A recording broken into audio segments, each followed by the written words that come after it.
નમસ્કાર વિદ્યાર્થી મિત્રો, કેમ છો? મારા વાલા વિદ્યાર્થી મિત્રો, હું અમિત પટેલ આપ સૌનું આ YouTube ચેનલ ઉપર હાર્દિક સ્વાગત કરું છું. વિદ્યાર્થી મિત્રો, આપણે ધોરણ 12 પ્રકરણ 2 સ્થિત વિદ્યુત સ્થિતિમાન અને કેપેસિટન્સ ની અંદર ગયા વિડિયોની અંદર સ્થિત વિદ્યુત શાસ્ત્રને લગતા સુવાહકોના આપણે અગત્યના પરિણામોની શું કરી હતી વાત કરી હતી. અને દરેક જે પરિણામો છે એના અહીંયા 6 મુદ્દા આપણે લખ્યા છે. એ 6 મુદ્દાની વાત કરતી આપણે શું જોવાની છે? સમજૂતી જોવાની છે. એકદમ સરળ જ છે. અને આપણે આ મુદ્દા યાદ રાખવાના છે. અને સમજૂતીની અંદર હું તમને કહેતો જાઉં છું.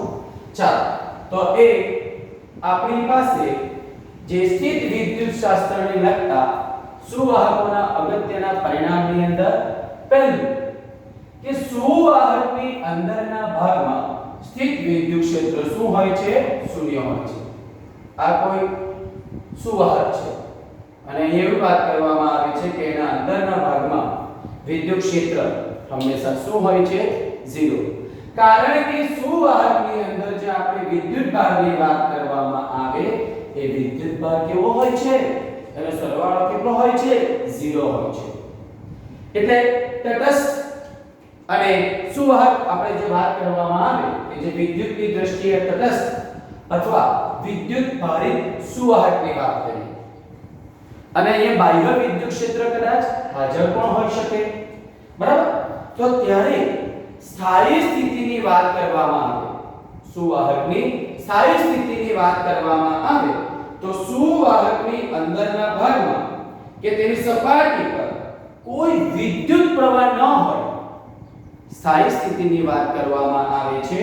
અને જ્યારે સુવાહકની અંદરના ભાગમાં કે તેની સપાટી પર કોઈ વિદ્યુત પ્રવાહ ન હોય ત્યારે સુવાહકની આના પર કોઈ વિદ્યુત પ્રવાહ નથી તો સુવાહકની અંદરના ભાગમાં વિદ્યુત ક્ષેત્ર શું હોય છે? 0 હોય છે. અને આપણને ખબર છે કે કોઈ પણ વિદ્યુત ભાર સુવાહકની વાત કરવામાં આવે તો એની અંદર ધન વિદ્યુત ભાર અને ઋણ વિદ્યુત ભારનો પરિણામી સરવાળો કેવો થાય? 0. એટલે અંદર તો વિદ્યુત ક્ષેત્ર કેવું મળે છે? 0 જ મળે છે. બસ એટલી જ વિગત આપણે અહીંયા કહેવાની છે, બરાબર? બીજા મુદ્દાની વાત કરીએ છીએ, બરાબર? પહેલો મુદ્દો તો આપણો આવી ગયો. બીજા મુદ્દાની વાત કરીએ છીએ કે વિદ્યુત ભારિત સુવાહકની સપાટી પર સ્થિત વિદ્યુત ક્ષેત્ર સપાટીના દરેક બિંદુએ શું હોય છે? આ બતાવીએ આપણે. આ વિદ્યુત ક્ષેત્ર હંમેશા સપાટીને શું હોય છે? લંબ રૂપે હોય છે. ધન વિદ્યુત ભાર હોય તો પૃષ્ઠને લંબ રૂપે બહાર આવતી દિશામાં અને ઋણ વિદ્યુત ભાર હોય તો પૃષ્ઠને લંબ રૂપે અંદર જતી દિશામાં હોય છે. એ તો આપણે પ્રૂવ કર્યું છે. સમસ્થિતિમાન પૃષ્ઠની અંદર પણ આવી ગયું. કારણ કે જો વિદ્યુત ક્ષેત્ર પૃષ્ઠને લંબ રૂપે ન હોય તો વિદ્યુત ક્ષેત્રને પૃષ્ઠને સમાંતર કોઈ ઘટક મળે અને કોઈ વિદ્યુત ક્ષેત્રનો ઘટક મળે તો આપણને વિદ્યુત ભાર ગતિ કરતા હોય. અને સ્થાયી સ્થિતિની વાત કરવામાં આવે તો સ્થાયી સ્થિતિની અંદર આપણે એ મુક્ત વિદ્યુત ભારો સપાટી પરના જે મુક્ત વિદ્યુત ભારો છે એ બળ અનુભવી ગતિ કરતા હોય. કોના લીધે? જો આપણે વાત કરી કે વિદ્યુત ક્ષેત્રને કોઈ સમાંતર ઘટક હોય તો. પણ આપણે ખબર છે સ્થાયી સ્થિતિની અંદર વિદ્યુત ક્ષેત્ર કેવું હોય છે? 0. બરાબર? એટલે પરિણામે આપણે કહી શકીએ છીએ કે હંમેશા વિદ્યુત ક્ષેત્ર પૃષ્ઠને લંબ રૂપે તમને શું હોય છે? દરેક બિંદુએ કેવો હોય છે? લંબ રૂપે હોય છે. બરાબર દીકરાઓ? ચાલો ત્રીજા પોઈન્ટની વાત કરીએ છીએ. સિમ્પલ જ છે કે સ્થાયી સ્થિતિમાં અંદરના ભાગમાં વધારાનો વિદ્યુત ભાર હોઈ શકે નહીં. માની લો આ કોઈ પૃષ્ઠ લઈએ છે, બરાબર? એની અંદર તો પરિણામી વિદ્યુત ભારનો સરવાળો તો હંમેશા કેટલો થવાનો? 0. માની લેવો કે તમે એના ઉપર બહારથી કોઈ વિદ્યુત ભાર એના ઉપર દાખલ કરો છો. બહારથી ક્યાં તો એ ધન હોઈ શકે, ક્યાં તો એ વિદ્યુત ભાર શું હોય? ઋણ હોય. પણ આપણને ખબર છે કે આપણે જ્યારે બહારથી કોઈ વિદ્યુતભાર આ પૃષ્ઠની સપાટી પર આપણે એના ઉપર એપ્લાય કરવામાં આવે તો બધો વિદ્યુતભાર ક્યાં જાય છે દીકરાઓ? એની સપાટી પર. પૃષ્ઠના અંદરના ભાગમાં વધારાનો કોઈ વિદ્યુતભાર આપણને મળતો નથી. બહારથી તમે બહારથી એના ઉપર મૂકો તો પણ એ વિદ્યુતભાર માત્ર ક્યાં રહે છે? એની સપાટી પર. એટલે આપણે કહી શકીએ કે સ્થાયી સ્થિતિમાં અંદરના ભાગમાં વધારાનો વિદ્યુતભાર હોતો નથી. ઓકે દીકરાઓ, ચાલો પાંચમું. સુવાહકના સમગ્ર કદમાં સ્થિત વિદ્યુત સ્થિતિમાન અચળ હોય છે. અને એ કેટલું? અને અંદરના ભાગમાં તેનું મૂલ્ય સપાટી પરના મૂલ્ય જેટલું હોય છે. જરા જોઈ લો ચોથો મુદ્દો. આપણે જે વાત કરવાની છે બરાબર કે આ સુવાહક હોય દીકરાઓ તો એની અંદર તો વિદ્યુત ક્ષેત્ર કેટલું હોય? 0. એટલે આપણે કોઈ વિદ્યુતભારને અંદર લાવવો હોય બરાબર તો કોઈ કાર્ય કરવું પડતું નથી. એ કાર્ય કોના જેટલું હોય?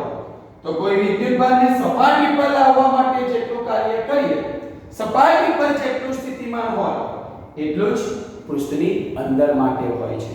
એ તો આપણને ખ્યાલ છે. કારણ કે અંદર લાવવા માટે આપણે વિદ્યુત સ્થિતિમાન એટલે વિદ્યુત ક્ષેત્ર વિરુદ્ધ આપણે કરવું પડતું કાર્ય. આ સપાટીથી લઈને તમે ગમે ત્યાં જાઓ ત્યાં વિદ્યુત ક્ષેત્ર હાજર છે. એટલે આપણે વિદ્યુત ક્ષેત્રને વિરુદ્ધ કાર્ય કરીએ તો સપાટી પરના અલગ-અલગ સપાટીથી અલગ-અલગ અંતરે વિદ્યુત સ્થિતિમાન લઈએ તે તમને જુદું જુદું મળે.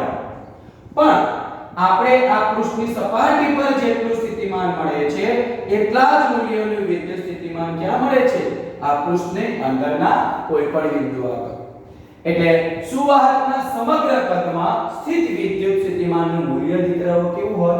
અચળ. અને અંદરના ભાગમાં પણ તેનું મૂલ્ય સપાટી પર જેટલું મળે છે બરાબર એટલું જ તમને સ્થિતિમાન અહીંયા મળે છે. અને હવે દીકરાઓ પાંચમો મુદ્દો જે આપેલો છે એ હું તમને સાબિત કરીને અહીંયા બતાવું છું. ચાર મુદ્દા તમે ધ્યાનથી સમજી લો. Okay,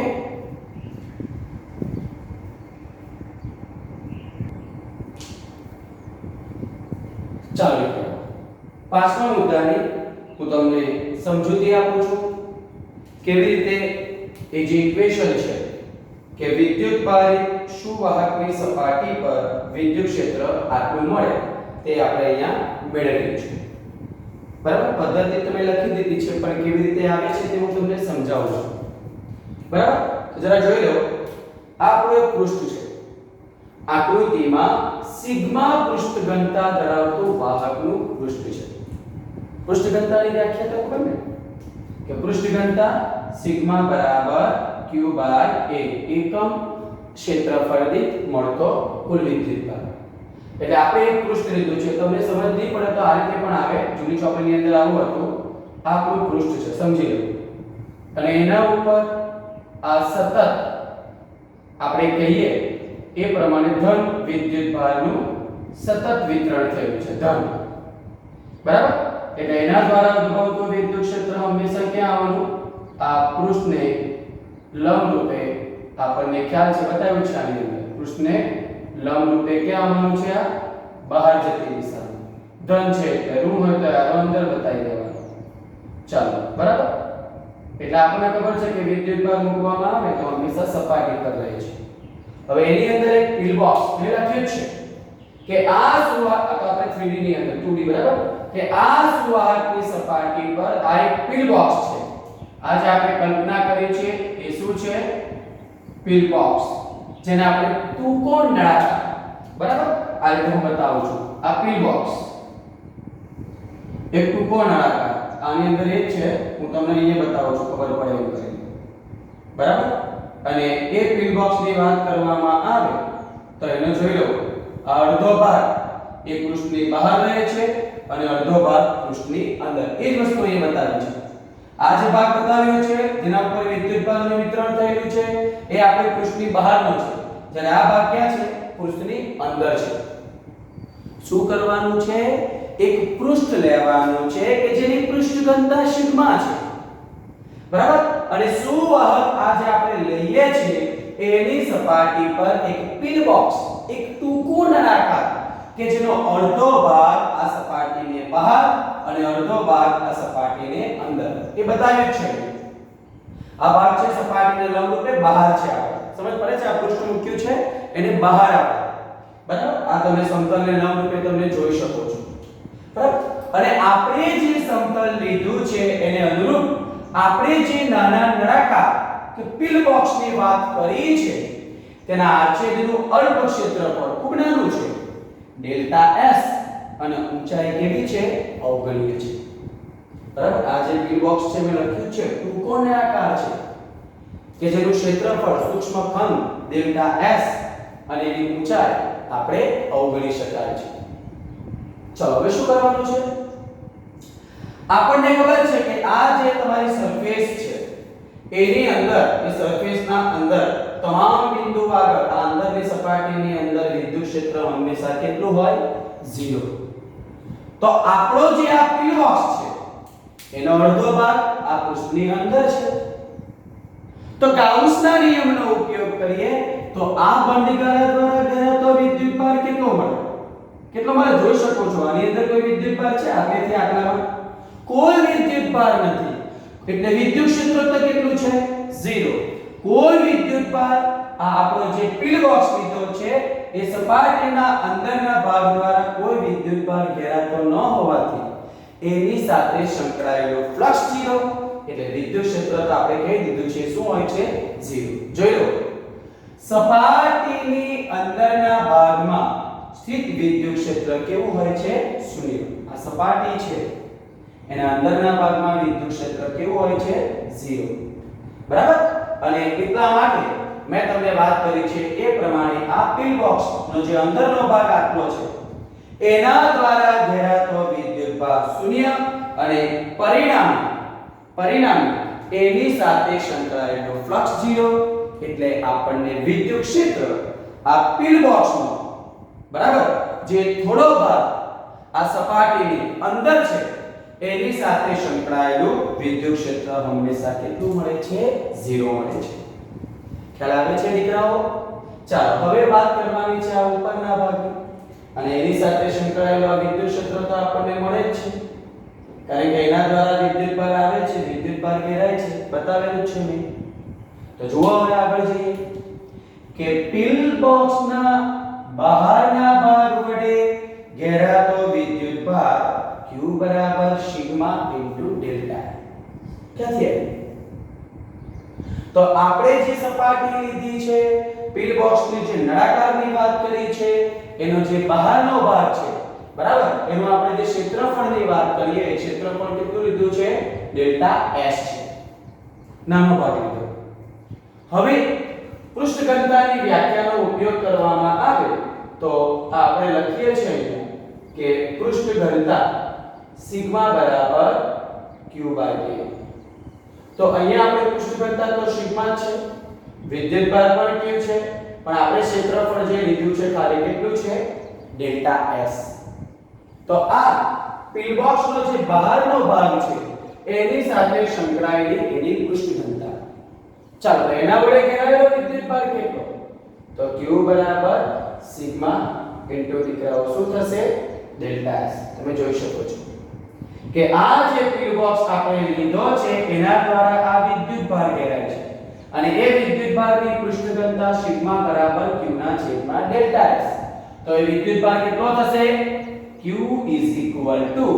sigma into delta S થાય છે. સમજ પડે છે?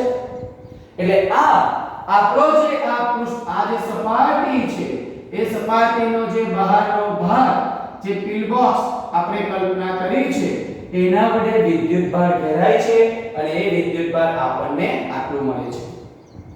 સપાટી પર આપણે ધન વિદ્યુતભારનું વિતરણ લીધું હોવાથી વિદ્યુત ક્ષેત્ર પૃષ્ઠને લંબરૂપે બહાર આવતી દિશામાં આપણે અહીંયા દર્શાવેલું છે. ચાલો તો એક પૃષ્ઠની બહારના પિલ બોક્સના આડછેદમાંથી બહાર આવતું શું શોધવાનું છે? વિદ્યુત ફ્લક્સ. કોના નિયમનો ઉપયોગ કરીને? ગૌસના નિયમ પરથી. એટલે હવે આપણો જે આ પિલ બોક્સનો આ જે ભાગ છે જેના દ્વારા વિદ્યુતભાર ઘેરાય છે અને એને અનુરૂપ બરાબર એના આરછેદમાંથી એ વિદ્યુત ભાર જે પિલબોક્સનો બહારનો ભાગ છે એના વડે ઘેરાય છે એ વિદ્યુત ભારમાંથી બહાર આવતું વિદ્યુત ફ્લક્સ આપણે શોધવાનું છે. વિદ્યુત ફ્લક્સ એટલે બંધ ગાળામાંથી પસાર થતી વિદ્યુત ક્ષેત્ર રેખાઓની સંખ્યા કેટલી પસાર થાય છે. તો આપણે એ ગૌસનો નિયમ આપણી પાસે છે. ગૌસનો નિયમની વાત કરવામાં આવે તો આપણે અહીં એ લખ્યું હતું કે phi બરાબર q/ε0. q જે આપણે ગૌસિયન પૃષ્ઠ અથવા તો બંધ ગાળો લઈએ છે એના દ્વારા ઘેરાતો કુલ વિદ્યુત ભાર અને phi ની બીજી ડેફિનેશન પણ છે E a cos θ. ચાલો એ બંને ડેફિનેશનનો અહીં ઉપયોગ કરીએ છીએ ગૌસના નિયમનો પણ અને વિદ્યુત ફ્લક્સની વ્યાખ્યાનો. આ E બરાબર અને આપણો ક્ષેત્રફળ જે સદિશ છે એ આપણો અહીંયા કેટલો લીધો છે delta s. E delta s cos 0. તમે જોઈ શકો છો આ આપણો પૃષ્ઠખંડ છે ડેલ્ટા s. તો એના અનુરૂપ આપણે ખંડની વાત કરવામાં આવે તો એ ડેલ્ટા s પણ એ જ દિશામાં મળે છે પૃષ્ઠને લંબ રૂપે બહાર જતી દિશામાં. એટલે વિદ્યુત ક્ષેત્રને દિશામાં જ મળે છે. એટલે E અને ડેલ્ટા s બંને એક જ દિશામાં હોવાથી આપણને E અને ડેલ્ટા s વચ્ચેનો દીકરાઓ ખૂણો કેટલો લઈ શકાય 0. cos 0 ની કિંમત તો આપણને ખ્યાલ છે. cos 0 ની કિંમત આપણી પાસે કેટલી છે તો cos 0 આપણને મળે છે 1. એટલે એને અનુરૂપ હું તો ડેફિનેશન ની જ વાત કરું છું ખાલી આ E ડેલ્ટા s cos 0 અને phi ની બીજી ડેફિનેશન છે આપણે અહીંયા લખીએ શું છે q/ε0. બરાબર છે. ચાલો તો આપણે લખી દીધું અહીંયા q/ε0. હવે અહીંયા cos 0 ની કિંમત 1 એટલે ઇમ્પ્લાઇઝ કરીને મેં તમને બતાવું છું. જરા જોઈ લો એટલે ખ્યાલ આવે. તો આ જે E લખી દીધો E ડેલ્ટા s અને cos 0 ની કિંમત કેટલી છે 1 is equal to તમને સમજ નહીં પડે તો અહીંયા મેં લખું છું E delta s is equal to આપણને શું મળી ગયું q/ε0. બરાબર છે. ચાલો અહીંયા લઈ લે આપણી પાસે q ની કિંમત છે q બરાબર શું છે sigma into delta s. Okay ચાલો આપણે કિંમત મૂકી દઈએ અહીંયા જરા જોઈ લેજો. અહીંયા આવી ગયું E ડેલ્ટા s અને q ની જગ્યાએ આવે sigma delta s epsilon 0 sigma s cancel out એટલે E ની કિંમત દીકરાઓ આપણને કેટલી મળી જાય છે સિગ્મા ના છેદમાં epsilon 0. અને અહીંયા મેં લખ્યું છે માનાંકમાં સિગ્મા છેદમાં epsilon 0. બરાબર. માનાંકમાં એટલે પૃષ્ઠઘનતા આપણને ખબર છે જો સપાટી પર ધન વિદ્યુતભાર હોય તો પૃષ્ઠઘનતા ધન મળે. જો સપાટી પર ઋણ વિદ્યુતભાર હોય તો પૃષ્ઠઘનતા આપણને શું મળે છે ઋણ મળે છે. અને અહીંયા જે આપણને વિદ્યુત ક્ષેત્ર મળે છે એ આપણને ખબર છે હંમેશા સપાટીને લંબ રૂપે જો ધન વિદ્યુતભાર છે એટલે સપાટીને લંબ રૂપે શું લખ્યું છે બહાર જતી દિશામાં. એટલે તમે જોઈ શકો અહીંયા E બરાબર શું આવી ગયું સિગ્મા ના છેદમાં દીકરાઓ શું મળે છે તમને એપ્સિલોન 0 અને એને માનાંકમાં લઈ લીધું માનાંકમાં સિગ્મા ના છેદમાં એપ્સિલોન 0 અને વિદ્યુત ક્ષેત્ર સપાટીને શું હોય છે લંબ રૂપે. આપણું સૂત્ર જે મેળવવાનું છે એ સૂત્ર આપણને અહીંયા મળી જાય છે. એટલે અહીંયા આપણે લખી શકીએ આ બરાબર છે એક ઇક્વેશન અને બીજું ઇક્વેશન આ છે. એટલે આપણે અહીંયા લખી શકીએ જે માંગેલ અને સદિશ સ્વરૂપે લખવું હોય તો વિદ્યુત ક્ષેત્ર E બરાબર સિગ્મા ના છેદમાં એપ્સિલોન 0 n કેપ. બરાબર. અને n કેપ જે આપણે લખ્યો છે એ વિદ્યુત ક્ષેત્રને દર્શાવતો એકમ સદિશ છે. n કેપ શું છે વિદ્યુત ક્ષેત્રની દિશાનો એકમ સદિશ.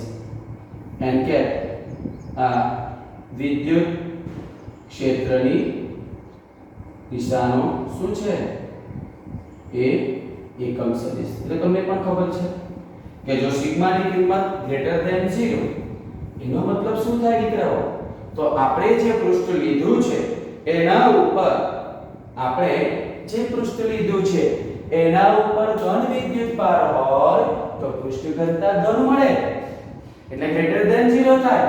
અને એના માટે વિદ્યુત ક્ષેત્ર સિગ્મા ગ્રેટર ધેન 0 એટલે આપણી પૃષ્ઠની સપાટી પર ધન વિદ્યુતભાર છે એટલે વિદ્યુત ક્ષેત્ર સપાટીને લંબ રૂપે હંમેશા ક્યાં હોય છે બહાર તરફ જતી દિશામાં.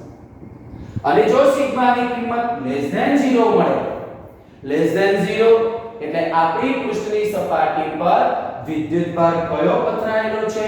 ઋણ. અને ઋણ વિદ્યુતભાર દ્વારા ઉદ્ભવતું વિદ્યુત ક્ષેત્ર પૃષ્ઠને લંબરૂપે અંદર જતી દિશામાં હોય છે. એટલે અહીંયા લખ્યું છે કે જો સિગ્મા <0 હોય તો એ વિદ્યુત ક્ષેત્ર સપાટીને લંબરૂપે દીકરાઓ ક્યાં મળે છે? અંદર તરફ. એટલે આ રીતે વિદ્યુત ભારિત સુવાહકની સપાટી પર આપણે વિદ્યુત ક્ષેત્ર મેળવવું હોય તો સપાટી પર એક આપણે પિલ બોક્સની કલ્પના કરી લેવામાં આવે છે, એક ટૂંકા નળાકારની કલ્પના કરી લેવામાં આવે છે, જેનો અડધો ભાગ એ પૃષ્ઠની બહાર રહે છે, બાકીનો એટલો જ અડધો ભાગ પૃષ્ઠની અંદર રહે છે. અને બંને જે ભાગ છે એના દ્વારા ગયા તો વિદ્યુત ભાર એની સાથે સંકળાયેલું વિદ્યુત ક્ષેત્ર મેળવવાનું છે. તો આપણને ખબર છે કે આપણે જે સપાટીની વાત કરી છે એ વિદ્યુત ભાર બધો સપાટી ઉપર હોય છે. અંદર વિદ્યુત ભાર કેટલો હોય છે? 0. એટલે વિદ્યુત ક્ષેત્ર પણ કેટલું હોય? 0. એટલે આ પિન બોક્સના અંદરના ભાગ દ્વારા ઘેરાતો વિદ્યુત ભાર 0. એટલે એની સાથે સંકળાયેલું વિદ્યુત ક્ષેત્ર તમને કેવું મળે? 0 મળે. એટલે આપણે હવે ખાલી કોના દ્વારા ઉદ્ભવતું વિદ્યુત ક્ષેત્ર મેળવવાનું? તો સપાટીની બહાર રહેલો જે આ પિન બોક્સનો ભાગ છે એના સાથે સંકળાયેલું વિદ્યુત ક્ષેત્ર. તો આપણે ફર્સ્ટ શું કરવાનું? એ જે સપાટીને બહાર રહેલો જે નળાકાર છે એના દ્વારા ઘેરાતો વિદ્યુત ભાર જે આપણે પૃષ્ઠ ઘનતાની વ્યાખ્યા પરથી મેળવી શકીએ. એટલે આ ભાગ એના દ્વારા ઘેરાતો વિદ્યુત ભાર આટલો છે. અને પૃષ્ઠના બહારના પિન બોક્સના આછેદમાંથી બહાર આવતું જે વિદ્યુત ફ્લક્સ છે એ ગૌસના નિયમ પરથી આપણે આ રીતે સરળતાથી દીકરાઓ મેળવી શકીએ કે phi બરાબર E delta S cos theta. Theta અહીંયા 0 લીધો. એનું મેં બતાવ્યું છે કે વિદ્યુત ક્ષેત્ર સદિશ અને ક્ષેત્રફળ સદિશ બંને એક જ દિશામાં. એટલે થીટા 0 અને આ ગૌસનો નિયમ ફ્લક્સ phi બરાબર બંધ પૃષ્ઠ દ્વારા ઘેરાતો કુલ વિદ્યુતભાર છેદમાં એપ્સિલોન 0. તો આ ક્યુની કિંમત આપણી પાસે છે એ અહીંયા મૂકી દીધું એટલે મને આ સમીકરણ મળી ગયું. અને અહીંયા વિદ્યુત ક્ષેત્ર હંમેશા સપાટીને આપણે જે વાત કરી છે એને ક્યાં લાગે છે? લંબરૂપે લાગે છે. સપાટીને ક્યાં લાગે છે? લંબરૂપે લાગે છે. ખ્યાલ આવે? અને એને અનુરૂપ એને સદિશ સ્વરૂપે બતાવવું હોય તો આપણે વિદ્યુત ક્ષેત્રની દિશાનો એકમ સદિશ બતાવી દીધો કે જો સપાટી પર ધન વિદ્યુતભાર વિતરિત થયેલો હોય એટલે પૃષ્ઠ ઘનતા ધન મળે. એટલે સિગ્મા > 0 હોય તો આ વિદ્યુત ક્ષેત્ર પૃષ્ઠને લંબરૂપે બહાર આવતી દિશામાં. અને જો વિદ્યુતભાર ઋણ હોય તો પૃષ્ઠ ઘનતા ઋણ મળે. તો વિદ્યુત ક્ષેત્ર સદિશ પૃષ્ઠને લંબરૂપે અંદર જતી દિશામાં હોય છે. તો આપણો આ પાંચમો મુદ્દો પણ દીકરાઓ અહીંયા પતી ગયો છે. બરાબર છે? અહીંયા બહારની તરફનો એટલા માટે અહીંયા આપણે કયો વિદ્યુતભારનું વિતરણ કરેલું છે? ધન. છઠ્ઠો મુદ્દો જે છે કે કોઈ પણ સુવાહકની વખોળની અંદરના ભાગમાં આ વિદ્યુત ક્ષેત્ર શૂન્ય હોય છે અને એને અનુરૂપ જે ઇલેક્ટ્રોસ્ટેટિક શિલ્ડિંગની જે ઘટના છે એ આપણે આના પછીના વિડિયોમાં જોઈ લઈશું. તો મારા વાલા વિદ્યાર્થી મિત્રો, શાંતિથી આ પાંચમો મુદ્દો જે 2 માર્ક્સની થિયરીની અંદર તમને પૂછી શકાય એ દરેકે દરેક વિગત આ બોર્ડ ઉપર મેં તમને સરળતાથી સમજ પડે એ રીતે મેં તમને દર્શાવી છે. ગૌસનો નિયમ ફર્સ્ટ ચેપ્ટરમાં આવે છે, એના કોન્સેપ્ટનો અહીંયા ઉપયોગ કર્યો અને એને અનુરૂપ આ વિદ્યુત ભારિત સુવાહકની સપાટી પર વિદ્યુત ક્ષેત્ર આપણે શોધી નાખ્યું. બરાબર? સમજીને લખી લો. જે કોઈ વિગત સમજ ના પડે તો તમે મને ડાયરેક્ટલી પૂછી શકો છો. ઓકે વિદ્યાર્થી મિત્રો, તો આજના માટે આપણે આટલું જ રાખીએ છીએ. બાકીનું આપણે નેક્સ્ટ વિડિયોની અંદર જોઈશું. Okay, thank you.